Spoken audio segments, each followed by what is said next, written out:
Good morning student, class 8। आज हम आपका सब्जेक्ट हिंदी पढ़ेंगे और हमारे ये हिंदी का पार्ट नंबर 9 है, समय का मैथ। और ये पार्ट नंबर 9 की हमारी वीडियो नंबर 2 है। स्टूडेंट, फर्स्ट वीडियो में हमने पढ़ा था समय के मैथ के बारे में कि हम अगर समय के अनुसार नहीं चलेंगे तो क्या होगा, हमें पछताने के सिवा और कोई दूसरा रास्ता नहीं रहेगा। जो पशु पक्षी या जानवर होते हैं वो भी अपनी आवश्यकता के अनुसार समय पर ही उस चीज़ का अपनी आवश्यकता के अनुसार समय पे ही अपना कार्य, समय से पहले ही अपना कार्य कर लेते हैं।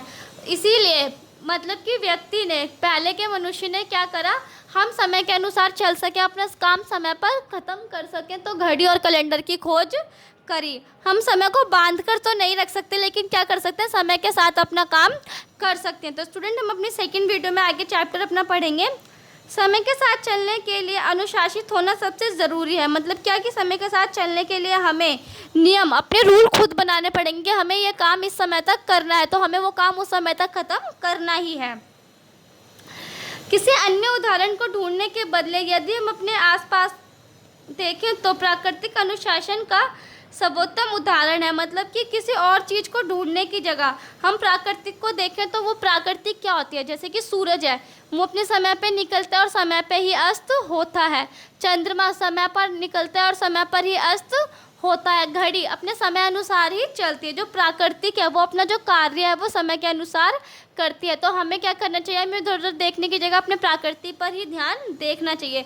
जैसे कि सूरज नियमित रूप से उदय और अस्त होता है। पृथ्वी अपनी धुरी पर निश्चित गति से घूमती है। चंद्रमा पृथ्वी की परिक्रमा निश्चित अवधि में पूरी करता है। देखा, जैसे मैंने अभी आपको बताया कि जो पृथ्वी है वो अपने समय पर घूमती है, सूरज अपने समय पर निकलता और डूबता है, चंद्रमा जो घूमता है वो अपने समय पर करता है। पृथ्वी सूर्य की परिक्रमा निश्चित यानी 365 दिन करती है। मौसम का निश्चित समय होता है। ज्वार भाटा निश्चित अवधि में आते हैं। जो प्राकृतिक कार्य या प्राकृतिक आपदाएं जो होती हैं वो क्या होती है, सब समय पर होती हैं। प्रकाश की किरणें निश्चित गति से चलती है। ध्वनि की रफ्तार भी निश्चित है।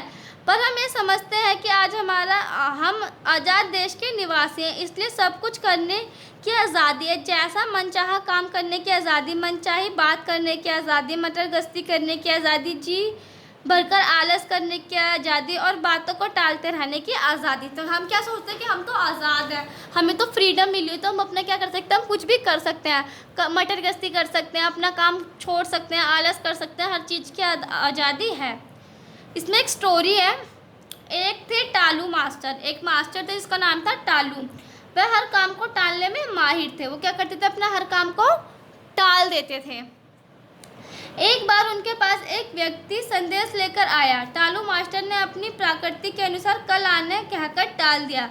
अगले दिन भी वही जवाब था, कहा था कि कल आना, आज क्यों आए, तो कल तो अभी आना नहीं था। बाद में जब टालू मास्टर को पता चला कि वह संदेश उनकी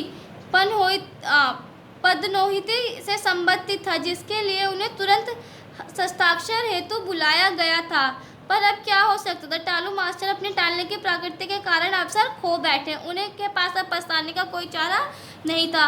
जो टालू मास्टर थे उनके लिए एक अवसर था कि उनकी उन्नति हो रही है, उनके लिए उसे साइन करना था, लेकिन वो टाल कर उन्होंने ये अवसर खो दिया। हम मनुष्य होकर यदि समय के अनुरूप स्वयं को अनुशासित नहीं कर पाएंगे तो हमारे समझदार होने का कोई औचित्य नहीं है। मतलब कि हम इंसान होकर भी समय के महत्व को नहीं समझ पाएंगे तो हमारा इंसान होने का कोई फ़ायदा नहीं है। हम समय को अपनी मुट्ठी में बांधकर रखना सीखना पड़ेगा। हाथ की पहली उंगली प्रार्थना की तरह में अपने लक्ष्य निश्चित करने पड़ेंगे। जो सारे काम जो हम करना चाहते हैं वो अपनी सूची बना ले तो आसानी होगी। हमें क्या करना चाहिए, अपना टाइम टेबल बनाकर रखने चाहिए कि इस समय तक हमें ये काम ख़त्म करना चाहिए। तो हमें क्या करना चाहिए, जितना समय हमने अपने काम ख़त्म करने के लिए रखा उससे हम कोशिश करें कि अपने काम को समय से पहले ही ख़त्म कर लें।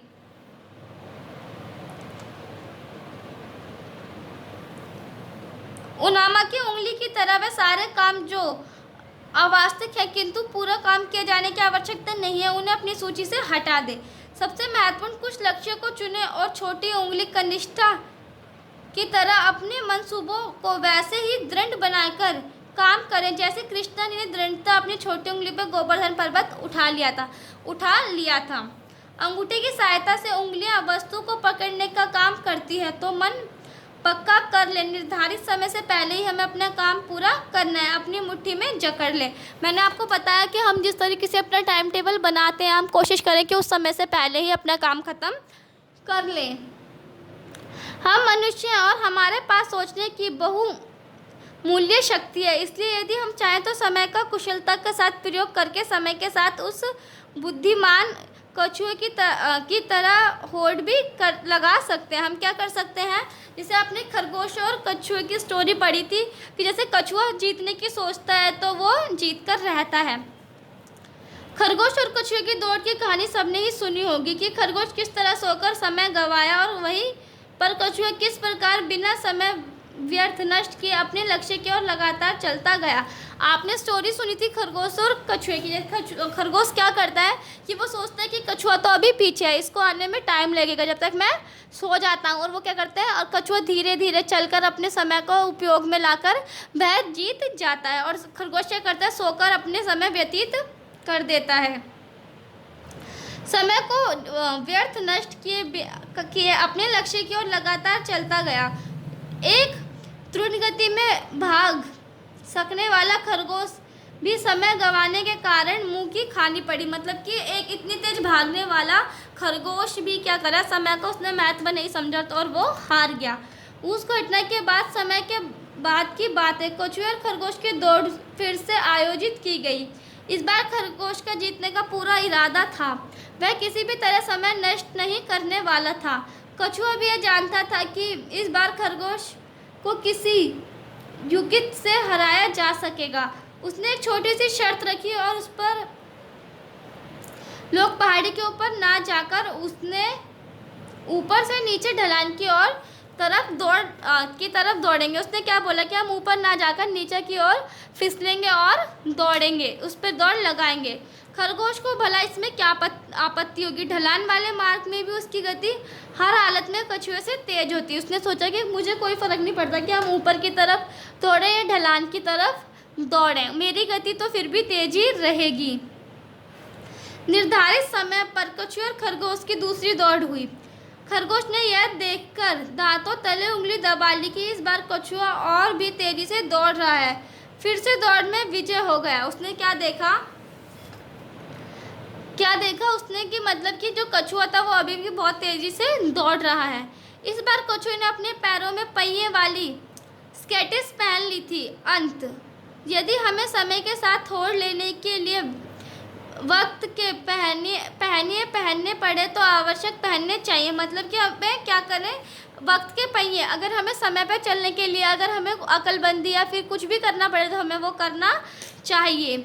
आखिर हमारे पास एक मस्तिष्क भी है जो भरपूर उपयोग हम कर सकते हैं। हमारे पास दिमाग भी है जिसका हम पूरी तरीके से उपयोग कर सकते हैं। पर वक्त के पहिए तो अपनी बुद्धिमा का समूच प्रयोग करके हमें भी ढूंढना पड़ेगा। मतलब क्या करें, हमें समय से आगे निकलने के लिए अपने दिमाग का इस्तेमाल करना पड़ेगा, परंतु इस प्रयोग में हम अपनी सद्बुद्धि का ही प्रयोग करना होगा, क्योंकि आपसी होड़ की दौड़ में अनुचित साधनों का उपयोग हमें मनुष्य की श्रेणी से नीचे कर देगा। क्या करने के, हमें आगे बढ़ने के लिए अपनी बुद्धि का उपयोग करना पड़ेगा, तभी हम समय से आगे निकल पाएंगे। तो स्टूडेंट, इस चैप्टर में हमें क्या करना चाहिए, अपने मस्तिष्क का और अपने समय का ठीक रूप से प्रयोग करना चाहिए, तभी हम अपने जीवन में उन्नति कर सकते हैं, आगे बढ़ सकते हैं। तो स्टूडेंट, ये चैप्टर आपका फिनिश होता है।